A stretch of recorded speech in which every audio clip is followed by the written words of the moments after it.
الزفلة قبيلين سوفيس ون راديو تلفزيون ثقبيليث ذي ذويل تاقي دنهقاغ ثمنيني توكذوذ أساقي المسري نغادنا أوار أستقسي de nos téléspectateurs qui عندي تسمو قرون. On a reçu énormément de questions de la part de ceux qui nous regardent. ثنمير ثنسنمين تسمو قرون. Donc, on va essayer quand même de s'efforcer à répondre avec précision, mais Melenzmer, bien sûr. Voilà. Donc, ça, comme invité, Zidane, Azula Zidane, Soufis, radio-télévision Thaqbaïrith. Azula Rabah, Azula Kouyagan RTK, Azula Qbaïl, Taqbaïlin, Demelan, Dismour de Gmadal. Merci, Zidane. Alors, la première question que donc.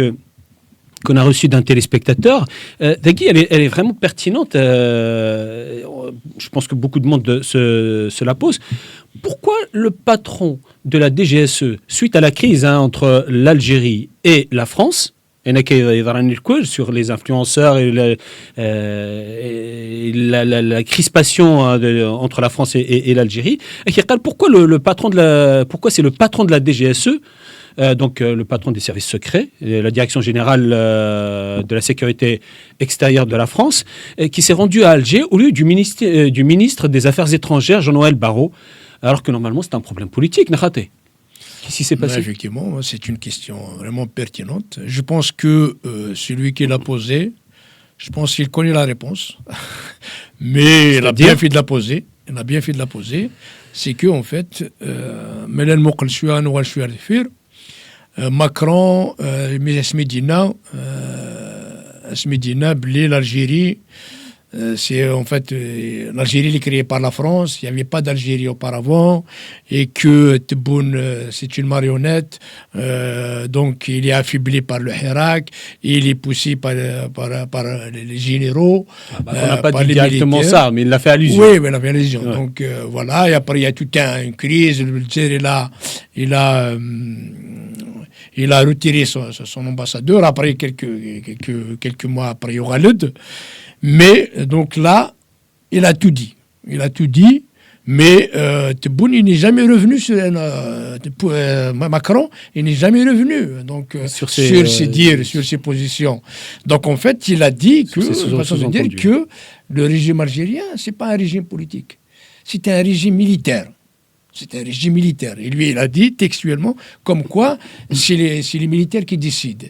Et là, cette fois-ci, donc le fait que c'est le patron de la DGSE, parce qu'attention, le DGSE ici, c'est l'armée. Donc, c'est les généraux qui c'est bon. C'est donc les DGSE, DGSI, tout ça. Donc, ça a à faire avec l'armée. Et Roh, donc, il s'est adressé, donc il est parti voir aussi le DGSE algérien. Donc, le nouveau récemment installé, celui qui a remplacé Djoubar maintenant. Moussaoui, Sadak, voilà. Et donc, parce que il vient de dire que ça ne sert à rien de parler avec Tebboune. Donc, comme tu dis, ça aurait dû être le Jean-Noël Barrot, donc le ministre des Affaires étrangères. Ça aurait dû être ça, parce que quand on parle avec un pays extérieur, donc on fait actionner les affaires étrangères. Donc, le ministère des Affaires étrangères. Or, ce n'est pas eux. D'ailleurs, même, il a demandé, il est prêt à aller pour un peu discuter de ces problèmes, de toutes ces tensions. Mais la France, ça ne sert à rien de parler avec les affaires étrangères, ça ne sert à rien de parler avec Tebboune. Ceux qui détiennent vraiment la décision, ceux qui gèrent vraiment l'Algérie, c'est bien le régime militaire. Et pour ça, donc il ne peut pas envoyer le chef d'état-major, le ministre de la Défense, ça va être un peu flagrant. Et donc, subtilement, ils ont envoyé donc, le patron des services étrangers voilà, pour discuter avec le DGSE, qui est donc un général aussi, donc, de l'armée, qui s'occupe des renseignements. Donc, en fait, ils sont partis directement. La France veut parler directement avec les responsables, les décideurs algériens, ceux qui gèrent l'Algérie, à savoir l'armée. Donc, si ça explique pourquoi c'est le patron de la DGSE. Voilà. Et voilà. Donc, bon. Parce qu'il faut toujours rester dans ce qu'on appelle les protocoles diplomatiques et tout ça, respecter la souveraineté, machin. Mais quand, à ce moment-là, donc, parce que ça ne sert à rien d'aller voir. Ils sont partis déjà voir Tebboune avec combien de ministres, et ça a fait un flop, ça ne donne rien. Et là, maintenant, c'est Théodore Aliyeres. Donc là, le régime français, d'ailleurs, bon, normalement, entre services secrets, ça doit être fait secrètement. Mais qui a fuité ça? Donc, c'est pas les services algériens n'ont pas parlé de ça. Jusqu'au jour d'aujourd'hui, ils n'ont pas parlé. Donc c'est les services français qui ont communiqué sur ça. C'est le Figaro qui a parlé en premier sur ce sujet-là. Et donc, l'armée voulait garder ça en secret, mais l'aurait fait. Il n'y aura aucun problème. Mais donc l'affaire a été fuitée, le Figaro on a parlé, et du coup donc ça a été repris, et voilà. Mais je pense que là-dessus, pour raisonner, non, pour justement dire maintenant il faut arrêter. La France a décidé un petit peu de passer à un autre cap, parce qu'il y en a marre de cette culpabilité. Déjà dans l'émission dernière, de cette culpabilité historique. Et du coup, ils peuvent, et donc ils veulent marquer là, de arrêter maintenant. Et la meilleure façon de parler, donc, c'est de parler directement avec les décideurs, avec l'armée algérienne. Vous arrêtez maintenant. La France mérite le respect. Et il faut savoir, le Kouaniani, ils sont partis régler les problèmes. Politiquement, on a définitivement un point par point. Il y a 30 minutes. Donc, le temps d'y aller. Donc, démarrer de Villa Koubli, l'armée, enfin, l'avion militaire, à midi. Il démarrait de Sina, il y aura le Falcon X, donc le patron ici. Il y aura à midi, il y aura. Donc, en fait, entre Alger et donc, a priori, il y a 30 minutes. Est-ce que vraiment, pendant 30 minutes, tu vas discuter de tous les problèmes? Impossible. Ouais, bien sûr. Donc, ça veut dire, il y aura des activités pour venir marquer la Ola. Donc, il y a une nouvelle ère qui s'ouvre. Et voilà. Donc, pour mettre les choses au point et faire des injonctions quelque part et les remettre à leur place, c'est stop, n'avancez plus. Voilà, exactement. Donc, ça pour répondre à la question. Donc, en fait, et c'est pour eux, ça ne sert à rien de parler avec Tebboune, le ministre des Affaires étrangères, parler avec l'armée. C'est l'armée qui détient. Donc, ils le savent que c'est une marionnette. Voilà, c'est une dictature militaire. Donc, on parle directement avec les décideurs. Voilà. C'est ça. C'est pour ça que c'est le patron du GSU qui est parti. D'accord, ok. Là, suite à l'actualité internationale, c'est un autre téléspectateur donc, qui nous a envoyé via notre boîte email. Oui. Avec l'arrivée de Trump, quelle est l'attitude du régime algérien? En fait, donc il faut vraiment pour ceux qui voyaient l'élection de Trump un peu, le monde un peu déréglé et tout ça, en fait, il faut reconnaître une chose, c'est que maintenant, tout le monde entier tremble avec l'arrivée de Trump. Et d'ailleurs, je ne sais pas maintenant la photo officielle de Trump. En fait, celle qui circule actuellement, voilà. Je ne pense pas que ce soit la. Penses-tu vraiment que ça va être la photo officielle, celle-là? A priori, en fait, on dit que j'ai affecté, mais c'est où la prison. Oui. Voilà, mais où le commissariat. Le commissariat pour faire des. Donc, donc c'est celle-là qui a été reprise comme la photo officielle. Donc là, elle est annonciatrice de beaucoup de choses. Et du coup, donc déjà, quand même le fait que le conflit russo-ukrainien est en voie de résolution, selon ce qui se dit actuellement, et aussi le cessez-le-feu à Gaza et Israël, et donc avant qu'il s'installe. Tu vois, donc ça, c'est arrivé. Et pour moi, c'est un camouflet pour les démocrates américains, pour Biden. Vraiment, ça fait longtemps, il est là, pendant 4 ans, il n'a rien pu faire. Et lui, avant même d'arriver, le problème est réglé. Et alors, qu'en dit-on quand il sera là?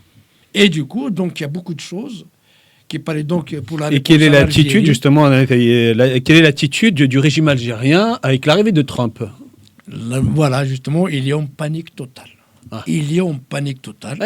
Et donc, parce que l'Algérie ne reconnaît que la force. Donc, si on fait le parallèle avec la France, nous avons toujours reproché à Macron et à la France d'être laxiste avec l'Algérie, avec tous les génocides, les crimes contre l'humanité, avec tout ce que l'Algérie fait comme crime, pour préserver ses intérêts économiques. Donc, la France ne voulait pas voir ça. Pas que la France, le monde entier ne voulait pas voir ça.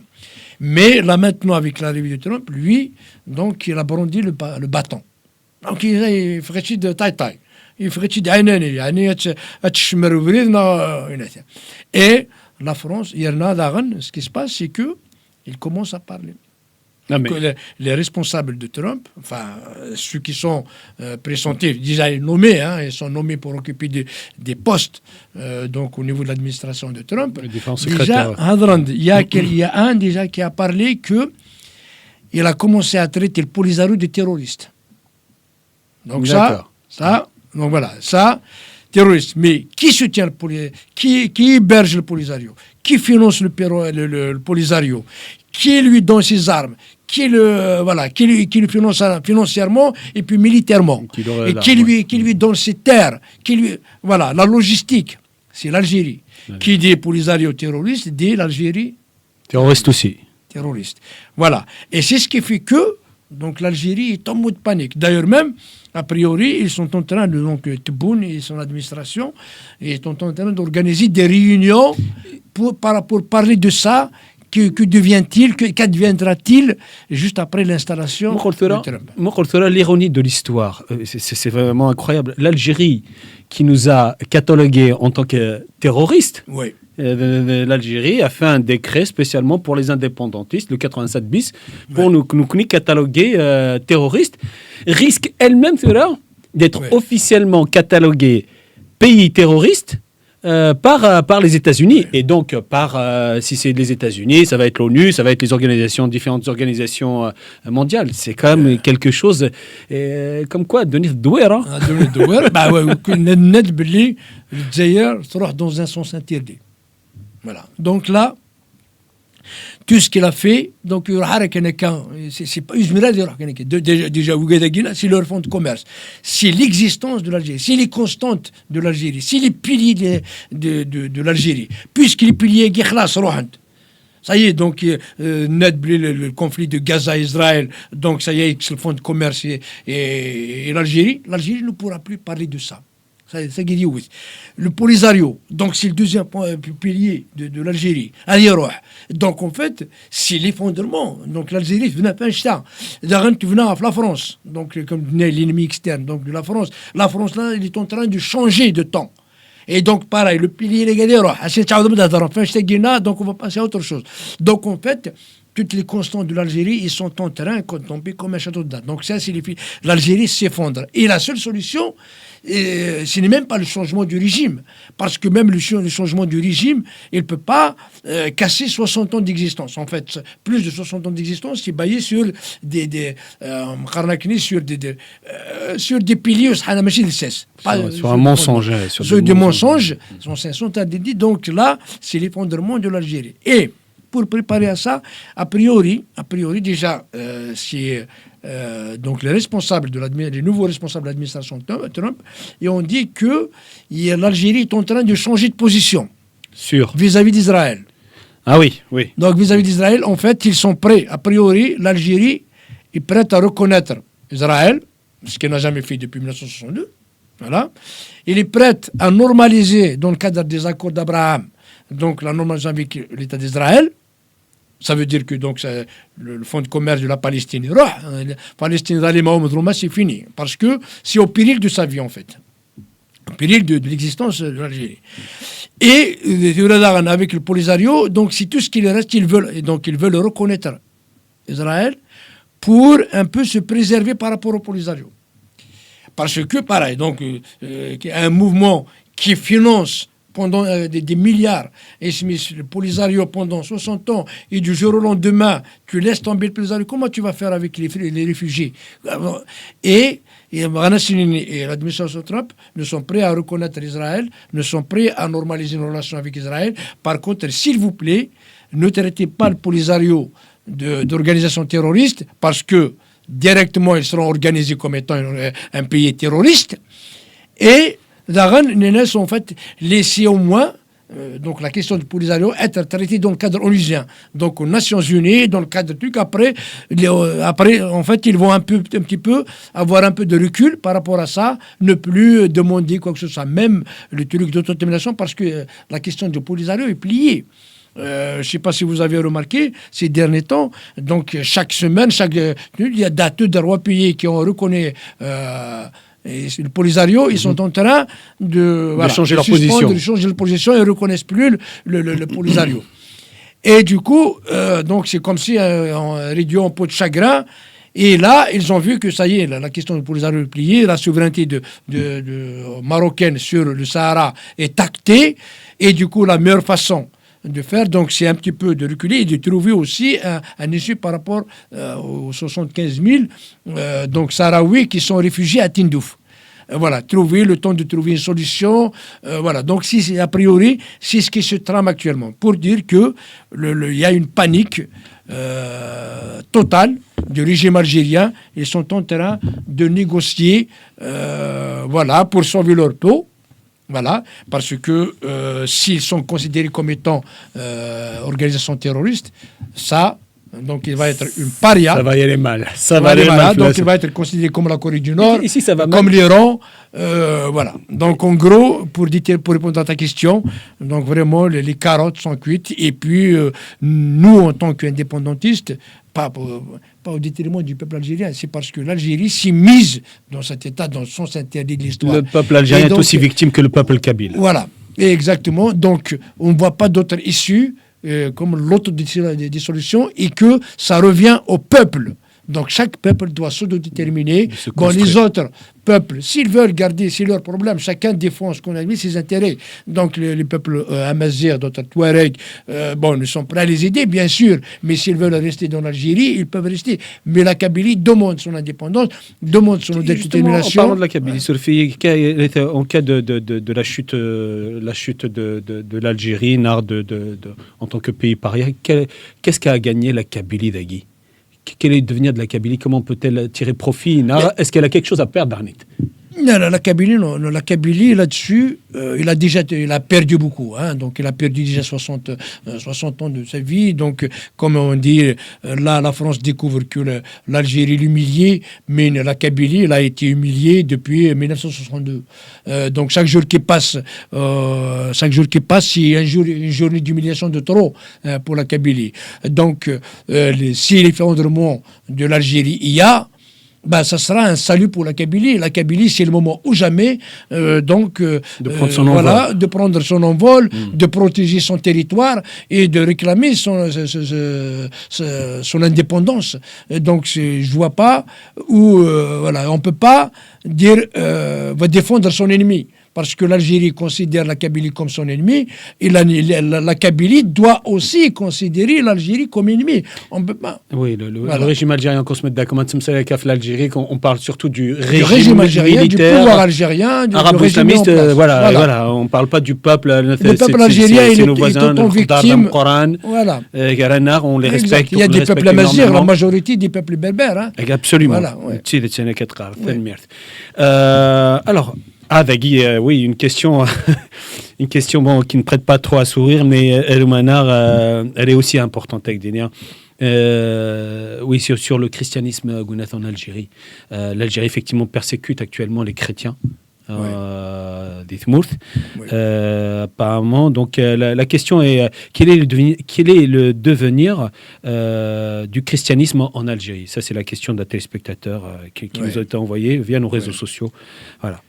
Oui, malheureusement, donc, comme on dit, l'Algérie, il campe sur ses valeurs, déjà qui sont fausses, qui ne sont pas fondées, qui excluent la plupart des peuples donc d'Algérie. Hein, dont la Kabylie qui se considère maintenant un pays à part, en tout cas, elle est elle aussi victime de cet ostracisme. Donc, ces piliers sont l'arabo-islamisme, et donc, ça veut dire qu'il est inscrit dans la constitution algérienne, hein, qui est un torchon pour nous. Hein. Pour nous, on ne reconnaît pas. La Kabylie n'a pas voté pour la révision, donc elle ne reconnaît pas la constitution algérienne, dans laquelle il stipule que la seule religion d'État, c'est l'islam. Okay, et aussi que l'Algérie est une terre arabe. Voilà. Donc nous rejetons de fond en comble, d'ailleurs la Kabylie n'a pas voté pour ça, pour cette constitution, donc nous rejetons de fond en comble la constitution algérienne, comme nous rejetons le Parlement, toutes les lois algériennes, comme nous rejetons aussi le président et toute sa clique. Toutes les institutions. Hein. Toutes les institutions algériennes, donc la Kabylie s'est portée dissidente. Voilà, malgré le climat de peur, de terreur, malgré le terrorisme d'État qui s'abat sur la Kabylie elle est dissidente. Donc ça, c'est clair et net. Et donc, il a, comme on dit, voilà, comme l'islam, c'est la seule fausse constante de l'Algérie, donc tout ce qui se revendique pas musulman, donc est persécuté. D'ailleurs, toutes les églises protestantes, la majorité protestante qui se sont installés en Kabylie, ils sont actuellement fermés. Tous les chrétiens qui se sont affichés clairement, qui n'ont pas caché leur chrétienté, se trouvent emprisonnés. S'ils ne sont pas emprisonnés, ils sont exilés. S'ils ne sont pas exilés, s'ils ne sont pas emprisonnés, ils sont morts, ils sont assassinés. S'ils ne sont pas de notre roi, donc ça veut dire qu'ils les ont obligés à se reconvertir en islam, quoi. Donc, enfin, nier leur conviction. Donc, voilà un petit peu la situation catastrophique des chrétiens en Kabylie. Et ces derniers temps, donc là, a priori, les dernières églises protestantes, ils ont fermé ces derniers jours. Voilà. Et il y a aussi une interdiction des conversions. Donc maintenant, c'est-à-dire interdiction de conversion de l'islam à une autre religion. C'est-à-dire que quand tu es musulman, tu restes musulman, et c'est interdit de changer. Voilà, c'est interdit de changer. Donc là, c'est une prison, écart. Ah bah oui, donc là c'est interdit de changer de religion en Algérie, c'est l'apostasie, hein, donc voilà. Et d'ailleurs, ces derniers jours, il y a un Kabyle, donc il s'appelle Massi, qui fait partie d'un nouveau mouvement créé, hein, donc de ceux qui se considèrent plus musulmans, qui sont sortis de la religion musulmane, non pour devenir chrétiens, mais ils ont créé même un mouvement, moi aussi je l'ai découvert tout récemment, ça s'appelle le mouvement des apostats. D'accord. Et lui, Massi, donc c'est quelqu'un qui se déclare, donc il y a beaucoup de ce qu'ils appellent eux-mêmes apostats, donc ils le font en cachette. Mais il y a ceux qui se l'affichent. Et donc Massi fait partie des personnes donc qui se sont affichées en mettant apostats, ça veut dire ils sont plus des musulmans. Et figurez-vous que Massi, là, il est emprisonné et persécuté en prison. Il a été même égorgé. Égorgé par... Personne n'en parle. Il est égorgé par les islamistes à l'intérieur de la prison. Et actuellement, il est donc en coma. Entre la vie et la mort. Entre la vie et la mort, on ne sait pas qu'est-ce qu'il est devenu. En tout cas, il est égorgé. Donc là, personne n'en parle. C'est grave. Donc là, le monde entier doit savoir ce qui se passe. Donc il a été jeté au loup, comme on dit, hein, donc pour avoir sa peau. Donc il a été bel et bien égorgé, figurez-vous, en prison. Donc ils l'ont mis en prison, donc même pas pour le protéger. C'est un crime, Guy. C'est un crime contre l'humanité. C'est un crime de la part de l'État algérien, parce qu'ils l'ont mis en prison, et normalement la personne doit sortir comme elle est rentrée. Comme ils ont torturé les Kabyles, donc on ne va pas...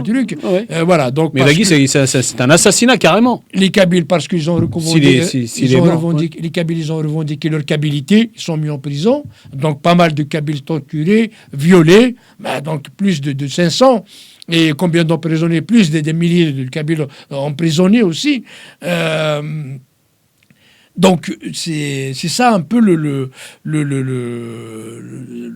calvaire ce que vivent donc les chrétiens. Et les chrétiens, c'est parce qu'ils ne sont pas islam. Donc en fait, c'est comme si vous êtes contre les piliers, les constantes de l'Algérie, à savoir l'arabo-islamisme. Tu revendiques ta kabylie, tu pars en prison, tu es exilé, tu es assassiné, tout ce qu'on veut. Et tu es chrétien, donc tu n'es pas musulman, tu n'es plus, enfin, tu es apostat, boum, ça y est, donc pareil, tu es le même sort pour les Kabyles, quoi, en fait. Donc, voilà, en fait, en gros, un peu le... Tu n'as pas le droit de penser autrement que Nuthni. Et qu'insan croiro et la qui d'un kitchini croironne. C'est derrière c'est le vrai au risque de tamar. Bah écoute, tu on espère que l'année 2025 on assistera à la réouverture des églises chrétiennes avec l'arrivée de Trump. J'espère que Trump va tout faire imposer quand même le respect de la chrétienté et l'ensemble des religions dans le monde. J'espère qu'il y aura la réouverture des églises et d'autres édifices religieux. J'espère la libération des chrétiens et l'ensemble de prisonniers politiques. En tout cas, elle est prête à recevoir tous les édifices religieux. Nous on est laïque. On se cadre comme tu as bien fait de soulever là. Merci d'un truc.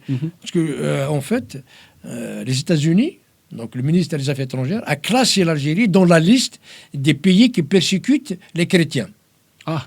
Voilà. Et je pense que donc Trump, effectivement, comme l'Algérie ne croit qu'à la force, eh bien Trump, c'est la personne idoine pour ce genre de choses, qui n'arrête pas de brandir le bâton. Mais j'espère effectivement que Trump ou l'administration américaine sous Trump donc va faire un peu forcer l'Algérie donc à rouvrir ses églises et à libérer ses chrétiens et à tolérer le christianisme ou les églises, voilà. Et Daran, il y a un truc à rajouter. En fait, actuellement, avec le conflit qui existe entre la France et l'Algérie, en fait, il y a la mosquée de Paris, qui travaille pour le régime algérien. Et du coup, donc, en fait, ils sont sortis du cadre. Donc, la mosquée de Paris, où le recteur, donc, il a créé tout un réseau, donc, pour déstabiliser la France. Et maintenant, la France découvre ça. Et donc, il y a pas mal de voix et des responsables français qui disent, alors, il faut qu'on applique aussi la réciprocité. Donc, pourquoi la mosquée de Paris, en France, donc s'ingère dans la politique française et que, pourquoi pas, il faut appliquer la réciprocité pour que l'archevêque, en fait, donc chrétien, catholique, en France, à Alger, donc à Alger, voilà, lui aussi, il va faire, en fait, faire la politique aussi là-bas, donc en Algérie. Donc un petit peu, peut-être qu'ils vont faire, même pas uniquement, donc comme l'a dit Trump, la France aussi, peut-être tout l'Occident, donc vont faire de la pression sur le régime algérien pour justement vraiment permettre la liberté de conscience pour voilà, en Algérie. Je vois dire comme quoi la mosquée de Paris n'est plus un édifice religieux. Non, ben c'est fini. C'est un repère d'espions. Ah oui, ben ils organisent c'est un nid d'espions. Il est géré par donc d'ailleurs même il fait a priori chaque mois, il voit le Tebboune. Donc, il y a une réunion entre le recteur, donc Hafiz Shamsuddin, avec Tebboune. Et Tebboune lui a donné une mission pour organiser la diaspora algérienne ici. Donc, il n'est plus en train de prêcher l'islam, l'islam un petit peu modéré en France, mais il veut donc, en fait, travailler pour les intérêts algériens, organiser la diaspora. Donc en France, des manipulations politiques et pouvoir être violente, voilà. telles donc, que les influences c'est une mission. En fait, c'est un collaborateur du Tebboune. D'accord. C'est un collaborateur de Tebboune. Et ça, maintenant, tout le monde le sait. Et le problème, c'est qu'il a tout un réseau de ceux qui essayent, des influenceurs, ce qu'on a entre guillemets, parce que ça, c'est un grand mot, c'est des voyous, c'est des clandestins, c'est des délinquants, c'est des repris de justice qui sont en train, en fait, ils ont envahi les réseaux sociaux, donc voyous, avec des appels au meurtre, des appels au terrorisme, des appels, rien que pour déstabiliser. Voilà. Donc, s'ils réussissent, donc l'Occident ou les chrétiens, les pays qui ont majorité chrétienne, donc appellent à appliquer la réciprocité en Algérie. Et alors, si on a un autre fonds, tout à l'heure on a parlé des constantes, donc les fonds de commerce, le Polisario, le Palestine, et ça c'est un autre pilier, ou une fausse constante qui est l'islam. Qui va tomber aussi, ou bien, et là, donc c'est un peu aussi l'effondrement de l'Algérie. Donc c'est une partie un peu de l'effondrement de l'Algérie, et c'est pour ça qu'on dit, si l'Algérie a écouté la Kabylie laïque, donc il croit à toutes les religions, il respecte toutes les religions. Voilà, il n'y a pas de différence entre telle religion et une autre religion. Et voilà, donc si l'Algérie a suivi la Kabylie, il ne serait pas dans ce désastre, quoi. Oui. Non, ce qui est peu probable qu'un jour qu'elle va le suivre, parce que ses fondements, ses bases sont sur l'islamisme. S'effondre actuellement, exactement. Ouais. Alors, une autre question d'un téléspectateur d'Arnit. Alors ça, je crois qu'on en avait parlé lors d'une émission. Alors, le GAFI. Alors, le GAFI, on a dit de la dernière fois, le GAFI a classé l'Algérie sur la liste grise des pays qui financent le terrorisme et le blanchiment d'argent. D'ailleurs, je vais montrer comme quoi le rapport Agui sur le financement et le blanchiment d'argent des différents pays. Ça a été édité fait par le GAFI, justement. J'invite tous les téléspectateurs à aller le voir et à le télécharger. C'est un document extrêmement fascinant. Vous allez apprendre énormément. Donc, la question, est-ce que l'Algérie pourrait être classée comme pays terroriste suite à son financement du Polisario, qui éventuellement pourrait être classé, apparemment, il va être classé comme organisation terroriste. Il a financé le Hamas, qui est classé organisation terroriste. Il finance aussi le terrorisme au Sahel, et il finance le terrorisme pour contrecarrer et casser la naissance d'un État touareg, éventuellement l'Azawad. Et est-ce qu'il pourrait être classé comme pays terroriste? Mais effectivement, une possibilité, une éventualité. Effectivement. Donc en fait, l'étau se resserre de plus en plus sur l'Algérie. Les preuves s'accumulent, parce qu'à un moment donné, comme on a dit tout à l'heure, c'est que donc il y a l'Occident, il a fermé un peu les yeux, donc avec suite aux besoins du gaz, avec l'Ukraine et tout ça. Donc ils ont fermé les yeux sur pas mal de dérives algériennes, donc de dérives terroristes algériennes. Nous, donc les Kabyles, nous n'avons pas cessé de le revendiquer, de le dire, d'alerter la communauté internationale. Mais la communauté internationale le savent. Ils sont pas, comment dire, dupes. Donc ils savent clairement, mais ils ont privilégié, de préserver la préservation de leurs intérêts économiques. Maintenant, avec la nouvelle architecture, le nouveau chamboulement de l'ordre géopolitique dans le monde, les langues se délient, et donc, comme les preuves s'accumulent, ces puissances commencent à le dire. Et donc, comme dit la première, c'est ce GAFI, oui. On a eu aussi le Mali. Oui, le Mali. On parle là, oui. Donc la première qui a été parlée, donc est tout un rapport, donc volumineux. Je le remonte. Voilà. Donc si la régie peut nous faire éventuellement un zoom, voilà, c'est là. Voilà. Comme ça, je le montre. Ouais. Et donc là, en fait, c'est l'inscription de l'Algérie dans la liste des pays grises, qui financent le terrorisme et qui blanchissent de l'argent. Mais la nouveauté là-dessus, c'est pas que donc ce Gafi, l'autorité Gafi, parce que l'Algérie l'admet, parce qu'il a été rédigé avec l'Algérie. Donc l'Algérie a reconnu comme quoi elle finance le terrorisme. Et elle fait du blanchiment. Il fait du blanchiment d'argent. Donc ça, c'est des crimes. C'est des crimes.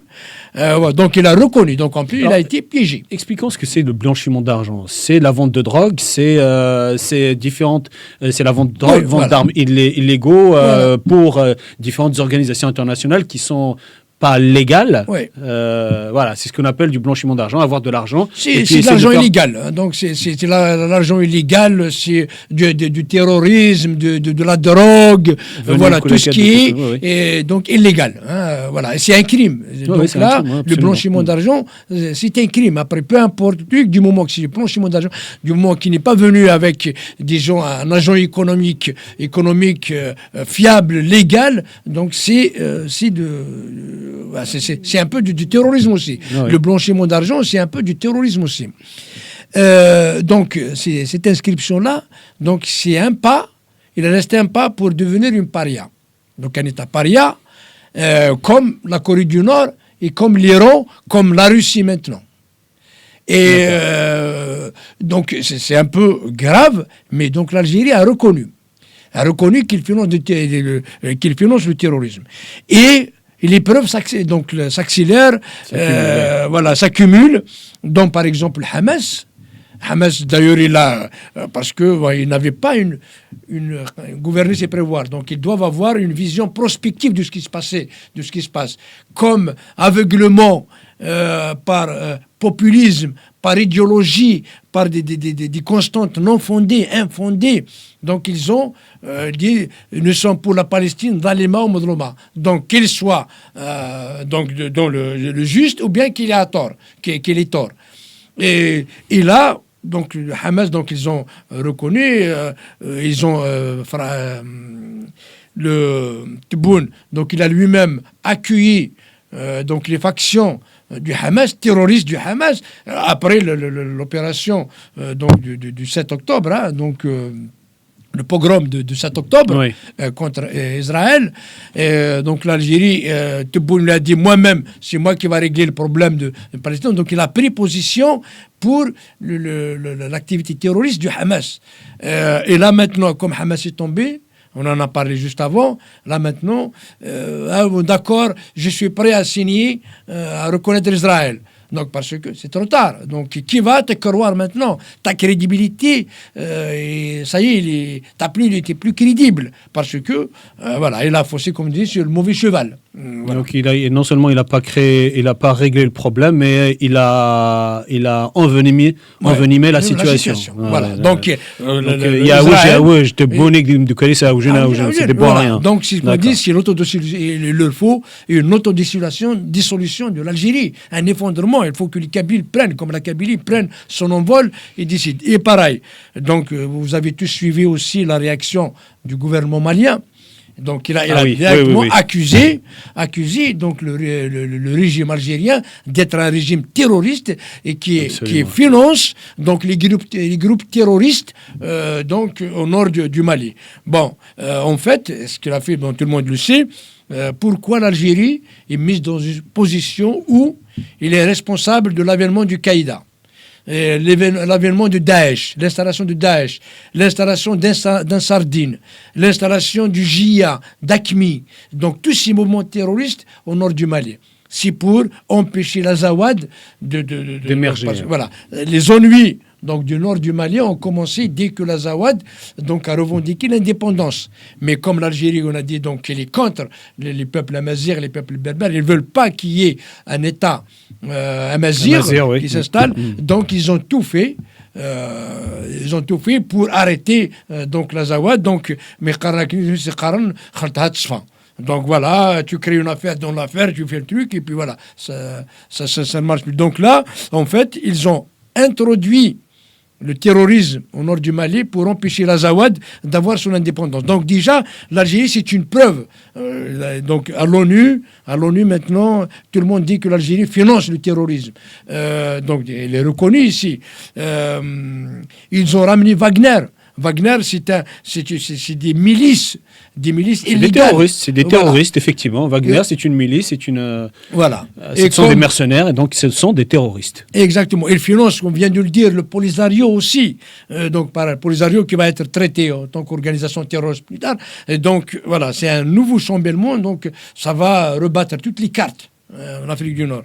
Et aussi, autre chose. En fait, ils ont soutenu le Hezbollah. Le Hezbollah, qui est des milices iraniennes. Tu vois, l'Algérie a de bons rapports avec l'Iran. Et d'ailleurs même, il y a ceux qui disent que le Hezbollah est aussi financé. Voilà, donc il est présent à Tindouf, au Polisario. Donc il travaille.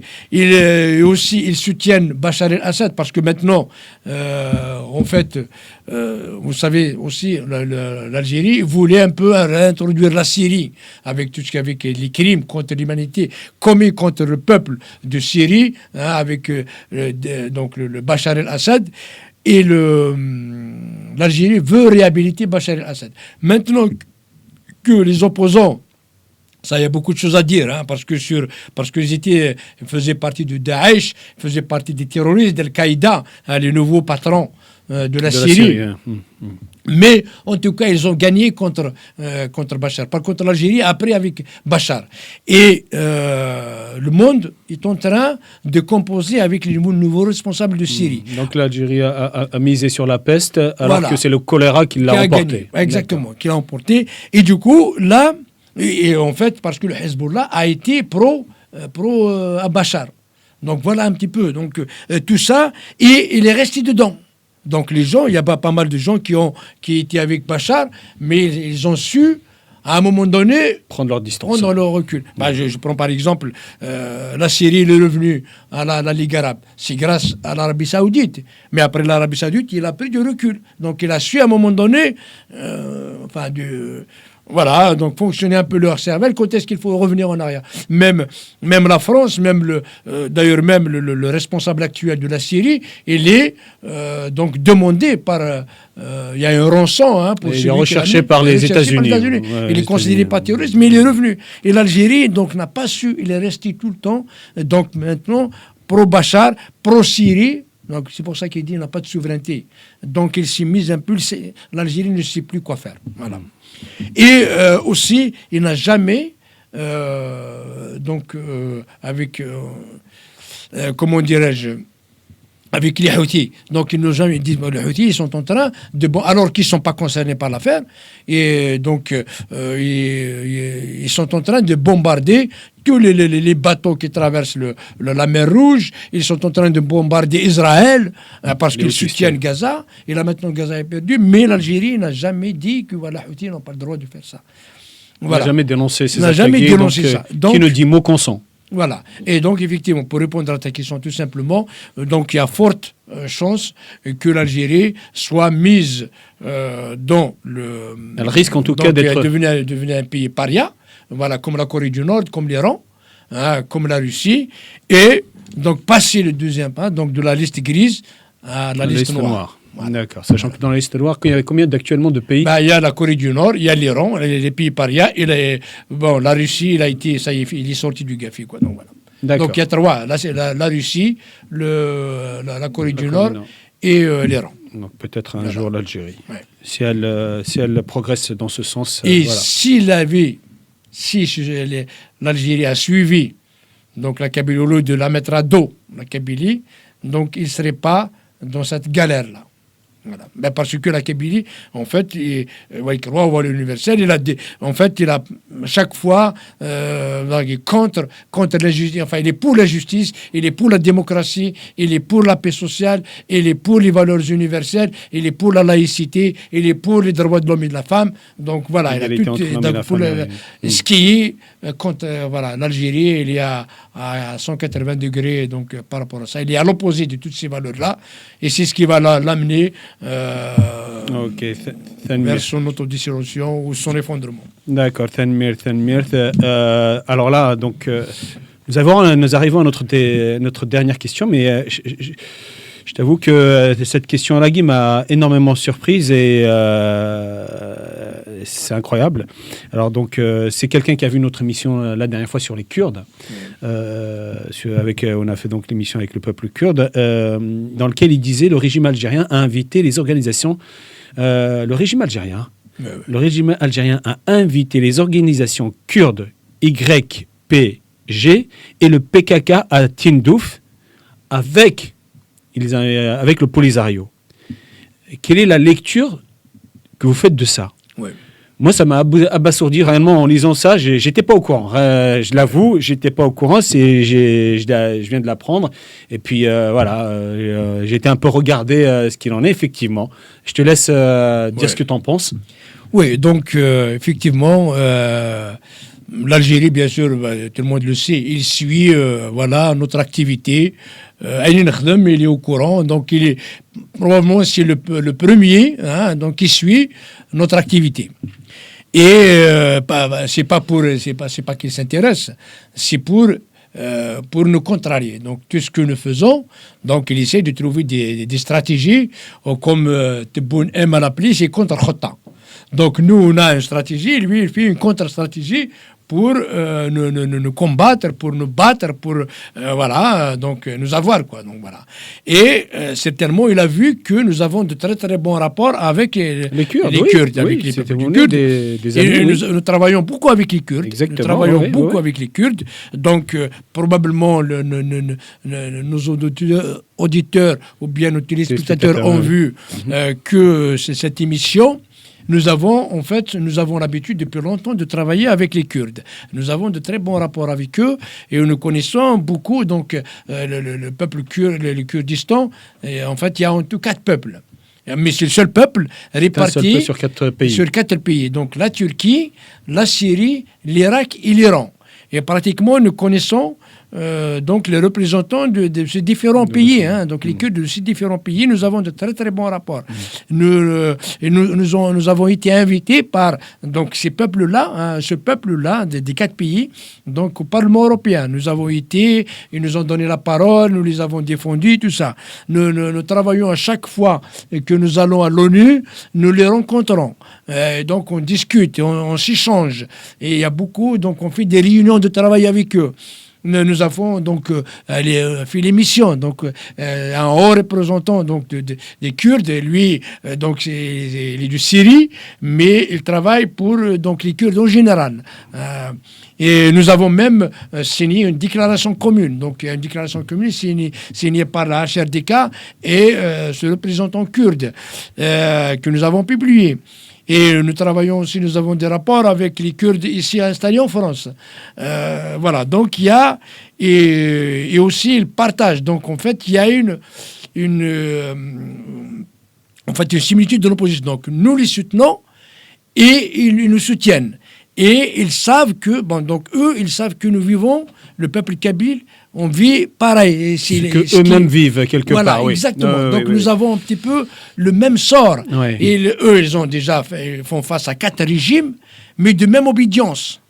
Donc soit panarabiste, pana-islamiste, voilà. Et nous, l'Algérie, pareil. Donc, et les méthodes de répression, ils sont pareilles. Donc, les Kurdes, quand tu travailles pour les Kurdes, ils sont considérés comme des terroristes. Et donc, l'Algérie. Parce que nous sommes considérés, vous connaissez, par le pouvoir algérien, par le régime militaire mafieux algérien, qui est lui-même un pouvoir terroriste. Ils font exactement ce que fait la Turquie avec les Kurdes, ce que fait l'Iran avec les Kurdes, ce que fait la Syrie avec les Kurdes et ce que fait l'Irak avec les Kurdes. Donc, il y a des génocides kurdes, il y a des génocides kabyles. Il y a ce qui reste à faire, ils n'ont pas encore gazé la Kabylie, mais il y a des appels à gazer. Donc, le régime algérien, si vous vous rappelez bien, Belkhadim, il a bien dit qu'il faut gazer, bombarder la Kabylie. Donc, il y a des génocides, donc il faut qu'on en parle là-dessus. 2021, 2001. Voilà, donc nous vivons la même chose avec la Turquie. Et quand l'Algérie a vu ça, et en plus, les Kurdes, ils sont bien installés. Donc, un jour, on va revenir. Donc, probablement, ils sont à 40 millions. Donc, 40 millions. Et les peuples kurdes, il est uni. Donc le peuple kurde diminue, ils infiltrent toutes les institutions donc, dans le monde, les institutions internationales. Ils sont très très bien représentés. D'accord. Et en ce qui concerne justement ce fait, Guy, c'est quand même assez grave. Oui, et parce que l'Algérie, c'est quand même c'est tirer une balle dans le pied. Exactement, exactement. Et donc ils sont en mode panique. Voilà, donc eux, ils ont cru, quand on fait ça, ça veut dire essayer de gagner l'amitié du peuple kurde, or que c'est là qu'ils se sont un peu poignardés, quoi. Donc, mais, donc, après, tout de suite, quand ils ont vu ça, il y a l'ambassadeur d'Algérie, un certain Blani, qui est connu pour son incompétence, parce qu'il a été un peu même promouvoir la Polisario et tout ça, donc le monde entier le connaît, et puis il a été sanctionné. Ambassadeur de l'Algérie en Turquie. En Turquie, d'accord. Il a fait un démenti. Et du coup, après, les Kurdes ont fait un démenti. Ont confirmé l'invitation, voilà, leur présence, etc. Parce qu'il y a une réaction violente de la Turquie. Et suite à cette réaction violente de la Turquie, l'ambassadeur algérien en Turquie a fait un démenti comme quoi c'est pas vrai. Et après, les Kurdes disent non, voilà, il y a un partage des photos, le drapeau de Polisario, le drapeau des deux, donc les organisations, donc YPG et le PKK. YPG, donc c'est l'organisation des Kurdes en Syrie. Oui. Et le PKK, donc c'est tout le monde connaît, c'est le parti de travail des Kurdes, parti du travail du Kurdistan, le PKK, qui est considéré, classé comme terroriste par la Turquie. Mais attention, il n'y a pas que le PKK en Turquie. Il y a d'autres, pas mal, de partis, de mouvements politiques kurdes en Turquie. Il n'y a que le PKK qui est classé comme terroriste, mais les autres aussi qui sont en train d'être considérés aussi comme terroristes en Turquie. D'accord, mais diplomatiquement parlant, mais c'est une catastrophe. C'est une catastrophe. Pour le régime algérien, et tant mieux pour nous, qui nous connaissent leur déchéance. Ça ne nous regarde plus, mais c'est une catastrophe. Oui, une incompétence affligeante. Et maintenant, ils ont poignardé leurs propres amis. Voilà, exactement. C'est des traîtres. Attention, il y a aussi des choses là-dessus. Voilà. En fait, la Turquie soutient la partie ouest de Libye, donc Biba, qui a été maintenant évincée. Voilà. Et du coup, donc il y a actuellement avec la Libye, donc ça se passe mal. Donc il y a, à cause de la prise de position, la Turquie et la Libye. Voilà. Donc ça se passe mal. Ça se passe mal. D'accord. Et la Turquie est en train de voir avec Haftar, donc l'autre partie de la Libye. Et Haftar, il est contre l'Algérie. Tu vois, l'Algérie, donc il est contre Haftar. Et aussi la Turquie, il est en train de prendre position pour les nouveaux. Donc il a soutenu les nouveaux responsables de la Syrie, ce qu'on appelle HTS. C'est eux qui les ont installés. Voilà, qui l'ont installé. Et qui l'ont installé, oui. Donc il y a, en fait, la Turquie, c'est sa politique, c'est comme ça qu'il fait. Il est dans l'OTAN, il soutient les frères musulmans, il soutient HTS, il soutient la Russie, mais quand même, quelque part, c'est une puissance. Donc il a les moyens de sa politique. Il a les moyens de sa politique. Absolument. Le problème de l'Algérie, il n'a pas. Donc là, il se considère comme étant donc ami de la Turquie, mais la Turquie, il cherche ses intérêts. Donc demain, il est capable de faire un trait sur l'Algérie. Il n'a pas besoin de l'Algérie. Il n'a pas besoin de l'Algérie, mais justement, l'Algérie a besoin de la Turquie. Voilà. Vu le nombre d'ennemis qu'elle a vu le nombre, elle est lâchée par tout le monde. Voilà, exact. La Syrie, qu'est-ce qui reste? Il y a la Syrie peut-être qui reste encore comme amie, mais la Syrie est en train de s'effondrer. La Syrie maintenant est l'ennemi de l'Algérie, donc parce que c'est les HTS, et les HTS là, ils ont beaucoup de choses à faire contre l'Algérie, parce qu'en fait, ils ont aidé militairement la Syrie. Oui. Ils ont aidé Bachar. D'accord. Mais pourquoi l'Algérie, dans ce cas, ce pouvoir militaire mafieux et avec des nerfs terroristes algériens, pourquoi a-t-il été se mettre dans cet embroglio qui est monstrueux et en fait, pourquoi a-t-il trahi? Voilà. Donc quel intérêt? Parce que normalement, c'est pas dans son intérêt de trahir la Turquie. Oui, ça résume tout ce qu'on dit. Donc c'est le dilemme de l'Algérie. L'Algérie ne sait plus quoi faire. Il ne sait plus quoi faire. D'accord. Donc là, Ça me fait rappeler- sens interdit. Il est parti dans un sens interdit. Voilà, donc toutes les décisions qu'ils prennent, ils sont en train de se casser la figure devant la Turquie, devant la Russie, devant la Chine. Voilà, donc l'Algérie, le régime algérien a trahi, c'est quand même incroyable, a trahi l'ensemble de ses amis, ceux qui l'ont aidé à les attraire, à commencer par la Kabylie, parce que Timour Taghveri, c'est la Kabylie qui a fait la guerre. D'ailleurs, on ne devrait pas l'appeler la guerre d'Algérie, mais la guerre de Kabylie. Et donc, elle a trahi la Kabylie, ça c'est la première trahison. Elle a trahi la Kabylie. Et Ferrar, donc elle continue dans son truc. C'est quand même incroyable. Et voilà, donc c'est tout le dilemme d'Algérie. Donc en fait, il demande l'autodétermination. Il demande l'autodétermination de la Palestine, qui sont 1 million, 2 millions. Il demande l'autodétermination de Polisario, ils sont 70 000. Mais il a oublié l'autodétermination des pays kurdes, donc ils sont à 40 millions. L'autodétermination de la Kabylie, qui sont entre 12 et 14 millions. Voilà, donc il a oublié, en fait, voilà, il cherchait les intérêts. Polisario, donc ces fonds de commerce, Polisario et la Palestine, sont en train de s'effondrer. Donc voilà, vivement l'autodétermination de l'Algérie et la reprise en main des peuples qui la composent, dont le peuple de la Kabylie pour son indépendance. merci كزيدان merci كثن ذا شخصيا قالوا merci ويدي كان اسمه قرن نبض à la fin. Encore une fois, c'est très intéressant. Bah écoutez, j'espère qu'elle aura pour les prochaines. De toute façon,